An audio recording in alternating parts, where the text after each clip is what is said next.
last night, and it's amazing it doesn't happen more often. And I don't want to remotely diagnose, but it sure looked like Adrian Hill, the referee last night, blew a tire, blew an Achilles. That looked like what it was. At first, I thought it was a hamstring. Whatever it was, he couldn't continue. The referee leaves on a cart. Usually it's a collision. It's rare that you see that, right? Yeah. Ooh. It's rare that you see that, but he knew right away. And that Achilles pops. We've seen it time and again. And they're on that horrible surface too. And I'm sorry, but every artificial surface is a horrible surface. High quality grass is what they need to have, but it may have happened anyway. You see him hand down there near the Achilles tendon. So he was done. Roy Ellison, good news, bad news, you're taking over. And I don't know why I always just assumed. And again, the problem with assuming, you make an ass out of you and me. I assumed they had a backup. I assumed they had somebody. The last thing that I ever would have imagined, Michael Holley, is that if the referee, the crew chief, the one in the white hat, used to be the referee had the black hat and everybody else had white hats. Maybe they thought that's a bad message to send. We want the good guy to be the referee. He's got the white hat, right?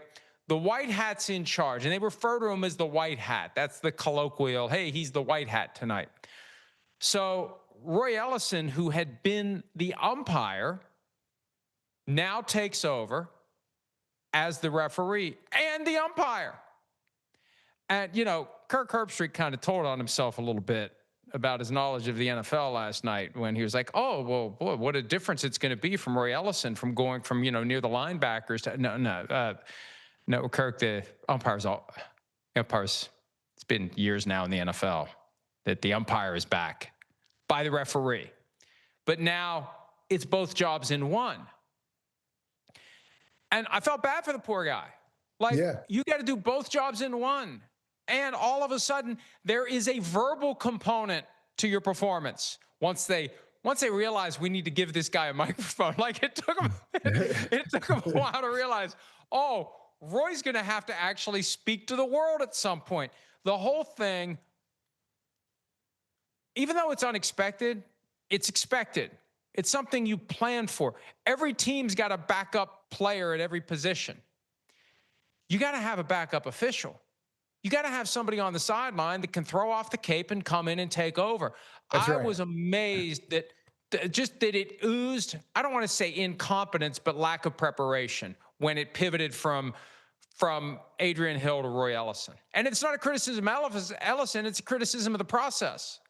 Yeah, it's a criticism of the process. And Mike, how many times have we talked about this over the years? I know some people don't think it's a big deal that the NFL, it has some full-time officials now, a handful of full-time officials, but by and large, these are people who are doing other jobs, and the NFL is a side gig. It is a well-paid side gig, but it's a side gig for them. And so I think that's strange for a multi-billion-dollar industry like the NFL. And then also that you don't have these contingency plans in place when something goes wrong, because we know something always does go wrong.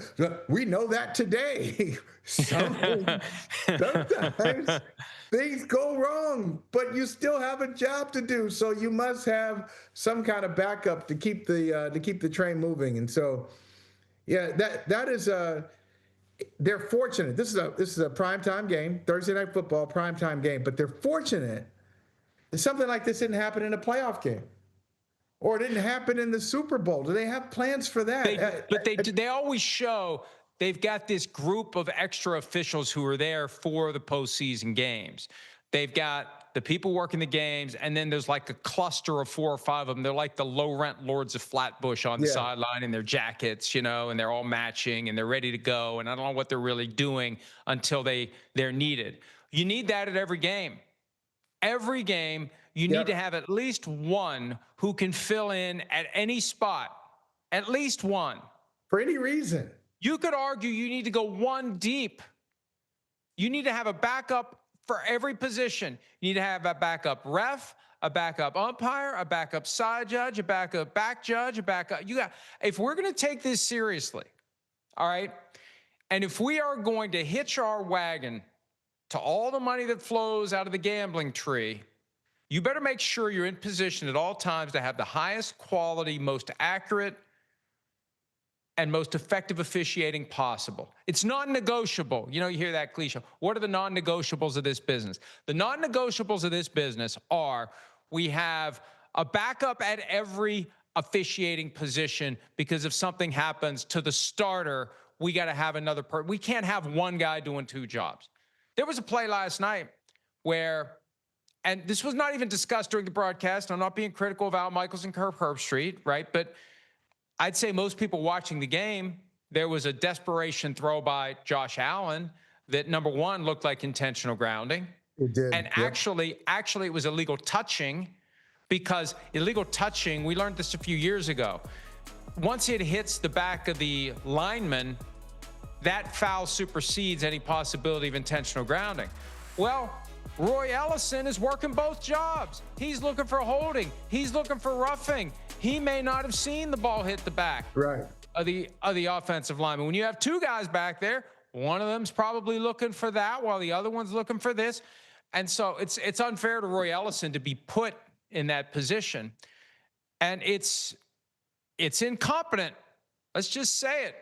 Hey, if I'm going to get a phone call from 716, I may as well get one from 212 today.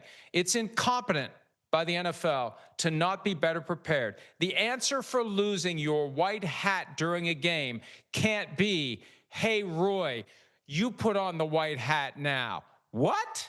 I mean, That's right. That's no way to run a business. I'm sorry. And if the NFL doesn't like it, that ain't my problem. That's your problem. Yeah, he goes in, and we don't know the process, or at least I don't. Maybe you do, of how these officials are trained. Is everybody trained to do everybody's job? And so it's just a natural, hey, move over. You're moving over a seat. You're moving here. You're moving there, because we can all do each other's jobs. Or was this a little bit of a stretch for someone who says, hey, I prepared for this game. I expected to be the umpire for the entire game. I'm not thinking like this. I don't know really what's the protocol for this. I don't know if everybody is equipped to do everybody else's job. That's one. And then two, if I think about a backup, I agree with you. There should be a backup for every position. And I know the counter. I've already thought about the counter argument from the NFL. They wouldn't say it out loud. That's just too much money. Okay, no problem. No problem. I got a plan where I can save you a little bit of money. So if you got a Thursday night football game in Houston, you have your regular crew. They're from all over the country. They're from Illinois, they're from Florida, Georgia, whatever. But your backups will all be from the city where the game is being played. So you're going to have, it's almost like a musician. When you go through and you got backup singers, you're in Chicago, all your backup singers, you got your regular backup singers, then you have some backup singers who are from Chicago. They're not going to tour with you.